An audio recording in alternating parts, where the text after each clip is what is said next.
আল্লাহ পাক আপনাকে দিন দিলেন, আল্লাহ পাক বললেন যৌতুক নেওয়া হারাম। বিশ্ব নবী হাদিসের মাধ্যমে বোঝায় দিলেন যৌতুক নেওয়া হারাম। কেমন হারাম? শুকরের গোশত খাওয়া যেমন হারাম, পায়খানা খাওয়া যেমন হারাম, যৌতুক নেওয়া এমন হারাম। অথচ যৌতুকটা আমরা ঠেসে খাই।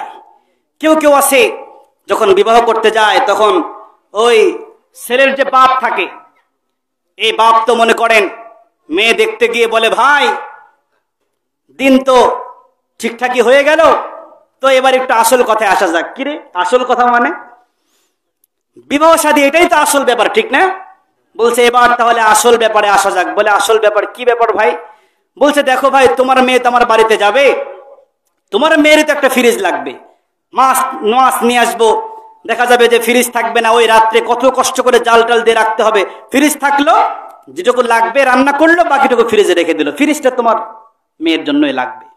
আবার বলতেছে যে কাজ করে যখন বসে থাকবে, বসে থাকে তো কোনো কাজ নাই, তাহলে কি, তাহলে 26 ইঞ্চি একটা কালার টিভি দিয়ে দাও, তাহলে তোমার মেয়ে বসে বসে দেখতে পারবে। এরপরে বলবে যে আমার আসলে কিছু দরকার নাই, কি করো, তোমার মেয়ে আর আমার ছেলে তো মাঝে মাঝে অনেক জায়গায় ঘুরতে যাবে, ঘুরতে যাওয়ার জন্য তো একটা মোটরসাইকেল দরকার, ওটা তো আমার দরকার নাই, আমার ছেলেরও দরকার নাই, তোমার মেয়ে বাড়িতে বসে থাকতে থাকতে বোর হয়ে যাবে, তখন তো বেড়াইতে যাবে, গাড়ি পাবো কই, একটা গাড়ি আমার ছেলেকে দিয়ে দাও, আমাদের কিছু দরকার নেই, যা দেও তোমার মেয়ের জন্য।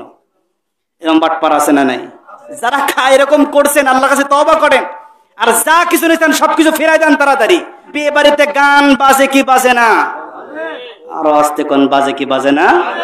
আমার ভাইরা, শুধু বিয়ের দিন নয়, বিয়ে কি উপলক্ষ করে 1-1.5 সপ্তাহ আগে থেকে গান বাজনা শুরু হয়ে যায়।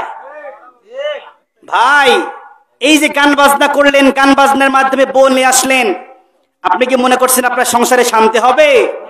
শান্তি হবে না। গানও বাজালেন, যৌতুকও নিলেন, বউ আসবে আপনাকে কান ধরে উঠাবে আর বসাবে, কথা বলুন ঠিক কিনা?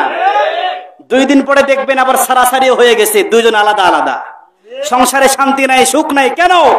আপনার জীবনের শুরুটাই তো হলো গান দিয়ে, ঠিক না? কথা বলেন না কেন? আসলে আমরা আলেমরাই খারাপ, আপনাদের দোষ দিয়ে লাভ নাই ভাই, আমরা আলেমরাই খারাপ। কেন বললাম? আপনার বাড়িতে বিয়ে, আপনার বাড়িতে গান বাজে, কোন আলেম যদি বলে বিয়ে পড়াবো না, যে বাড়িতে গান বাজবে ওই বাড়িতে কোনো বিয়ে পড়ানো হবে না, যে বাড়িতে হারাম কাজ চলবে ওই বাড়ির কেউ যদি মারা যায় তাহলে জানাজাও আমরা পড়াবো না। আপনারা বলেন ওরা ঠিক হতে বাধ্য হতো কি হতো না?